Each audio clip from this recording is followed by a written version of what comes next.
Welcome to Sophia Coaching Center. Today PGTRB Max Unit 10 Probability Theory next distribution Gamma distribution தான் பார்க்க போறோம். So இது Gamma distribution is always a continuous distribution தான். ஓகேவா? நம்ம already வந்து discrete distributionல binomial and Poisson distribution பார்த்திருக்கோம். And then next வந்து continuous distribution தான் இப்ப பார்த்துட்டு இருக்கோம்.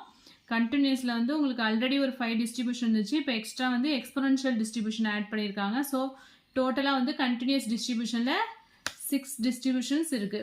இப்போ நெக்ஸ்ட் நம்ம பார்க்க போகிறது வந்து காமா டிஸ்ட்ரிபியூஷன். ஸோ இதுலேருந்து கண்டினியூஸாக வந்து கொஸ்டின் எவ்ரி இயர் கேட்டுட்டு தான் இருக்காங்க. இந்த டிஸ்ட்ரிபியூஷன்ஸ் எல்லாமே வெரி வெரி இம்பார்ட்டன்ட் தான். டிஸ்கிரீட் டிஸ்ட்ரிபியூஷனாக இருந்தாலும் சரி, கண்டினியூஸ் டிஸ்ட்ரிபியூஷனாக இருந்தாலும் சரி, அதில் உள்ள அந்த moment generating function, cumulative generating function and characteristic function எல்லாமே வந்து வெரி வெரி இம்பார்ட்டன்ட் தான். அண்ட் தென் அந்த ஃபங்க்ஷனுமே வந்து நம்ம எப்படி வந்து அந்த டென்சிட்டி ஃபங்க்ஷன் வந்து எப்படி டிஃபைன் பண்ணுறோம் அதை கூட கொஸ்டினாக மேக் பண்ணியிருக்காங்க. ஓகேவா? ஆல்ரெடி வந்து காமா டிஸ்ட்ரிபியூஷனில் எஃப் ஆஃப் எக்ஸ் வந்து ப்ராபபிலிட்டி டென்சிட்டி ஃபங்க்ஷன் வந்து பிஜிடிஆர்பி 2005-06 வந்து கேட்டிருக்காங்க. ஓகேவா? ஸோ இதான் டெஃபினேஷன். இதில் காமா டிஸ்ட்ரிபியூஷனை பொறுத்த வரைக்கும் நமக்கு வந்து என்ன பராமீட்டர் அப்படின்னா லேம்டா, ஒரு லேம்டா மட்டும் பராமீட்டராக இருந்ததுன்னா அதில் ப்ராபபிலிட்டி டென்சிட்டி ஃபங்க்ஷன் எப்படி டிஃபைன் பண்ணுறோம் அப்படின்னா f of x equal to e power minus x x power lambda minus 1 divide by gamma of lambda and lambda greater than 0 and gamma distribution வந்து என்ன சொல்லலாம் அப்படின்னா எர்லாங் டிஸ்ட்ரிபியூஷன் அப்படின்னும் சொல்லலாம். ஓகேவா? காமான்னு சொன்னாலும் எர்லாங் டிஸ்ட்ரிபியூஷனாலும் சேம் தான். ஓகேவா? And then x is equals to gamma of lambda அப்படின்னா என்ன மீனிங் அப்படின்னா gamma distribution with parameter lambda. ஓகேவா? ஸோ காமா டிஸ்ட்ரிபியூஷன் வித் 1 பேராமீட்டருக்கு இந்த ஃபார்முலா, அதே 2 பேராமீட்டராக இருந்தது அப்படின்னா அதுக்குள்ள ஃபார்முலா பாருங்க. a continuous random variable x whose probability function is p of x equal to a power lambda e power minus ax x power lambda minus 1 divided by gamma of lambda a greater than 0 lambda greater than 0 and x varies from 0 to infinity. இதுதான் வந்து என்ன அப்படின்னா gamma distribution with 2 parameterக்குள்ள definition. ஓகேவா? that is இதில் parameters என்ன அப்படின்னா aவும் lambda தான். that is x equals to gamma of a comma lambda and gamma of lambda வந்து gamma of lambda இருக்கு இல்லையா? gamma of lambdaங்கிறது என்ன அப்படின்னா integral 0 to infinity e power minus x x power lambda minus 1 into dx and lambda greater than 0.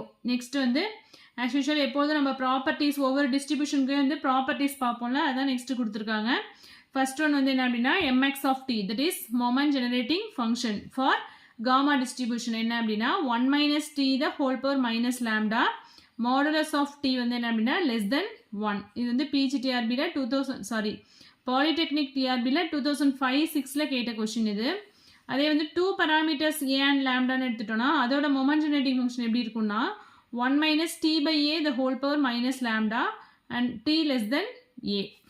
Next cumulant generating function. So mx of tக்கு log எடுத்தோம் அப்படின்னா நமக்கு என்ன கிடைக்கும்? குமுலன் ஜெனரேட்டிங் ஃபங்க்ஷன் கிடைக்கும். That is kx of t equal to log mx of t that is log of 1 minus t the whole power minus lambda அப்படிங்கும்போது logarithmic principle படி பவரில் உள்ளது என்ன ஆகிடும்? கீழே வந்துடும். minus lambda into log of 1 minus t modulus of t less than 1 that is kx of t அப்படிங்கிறது என்ன அப்படின்னா lambda into t plus t squared by 2 plus t cube by 3 plus and so on. So therefore mean k1ங்கிறது என்ன அப்படின்னா lambda, variance mu2 k2 எல்லாமே வந்து என்ன அப்படின்னா lambda தான். ஸோ நம்மளுக்கு காமா டிஸ்ட்ரிபியூஷனை பொறுத்த வரைக்கும் mean equal to variance equal to lambda. ஓகேவா? ஆல்ரெடி வந்து நார்மல் டிஸ்ட்ரிபியூஷனில் என்ன பார்த்தோம்? Mean equal to median equal to mode அப்படின்னு பார்த்துருப்போம். இங்கே வந்து நமக்கு என்ன அப்படின்னா mean equal to variance equal to lambda. ஓகேவா? அந்த கண்டிஷன்ஸ்லாம் நல்லா ஞாபகம் வச்சுக்கணும்.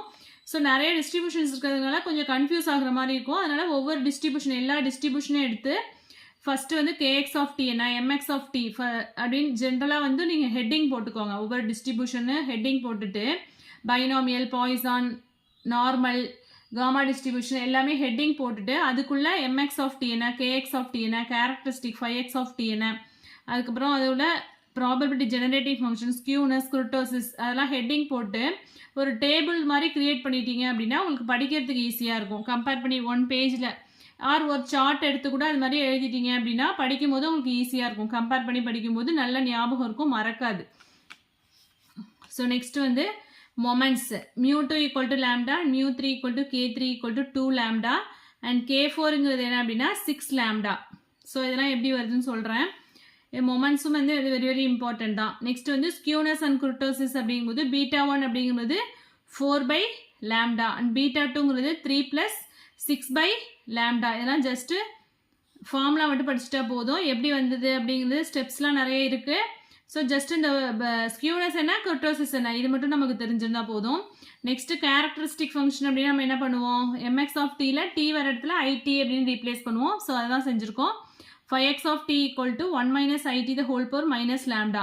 நெக்ஸ்ட் e power t க்கு பதிலாக sன்னு சப்ஸ்டியூட் பண்ணால் நமக்கு என்ன கிடைக்கும், probability generating function. So p of s equal to 1 - log s the whole power minus lambda.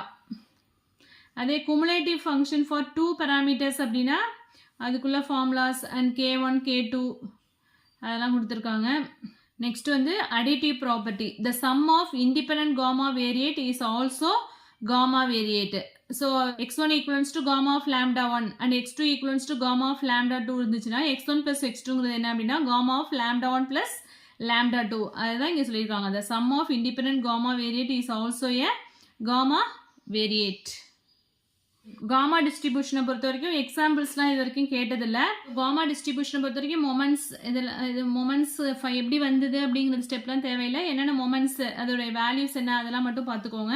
அதே மாதிரி ஸ்கியூனஸ் அண்ட் கர்டோசிஸ்க்கும் β1 β2 வேல்யூ என்ன அதெல்லாம் மட்டும் தெரிஞ்சிருந்தா போதும். ஸோ இதோட உங்களுக்கு வந்து காமா டிஸ்ட்ரிபியூஷன் ஓவர். நெக்ஸ்ட் வந்து நமக்கு என்ன அப்படின்னா பீட்டா டிஸ்ட்ரிபியூஷன். ஓகேவா? ஸோ இதில் எது டவுட்ஸ் இருந்தது அப்படின்னா கமெண்ட் செக்ஷனில் கமெண்ட் பண்ணுங்கள். என் வீடியோ பிடிச்சிருந்தா லைக் பண்ணுங்கள், ஷேர் பண்ணுங்கள், சப்ஸ்கிரைப் பண்ணுங்கள். தேங்க்யூ.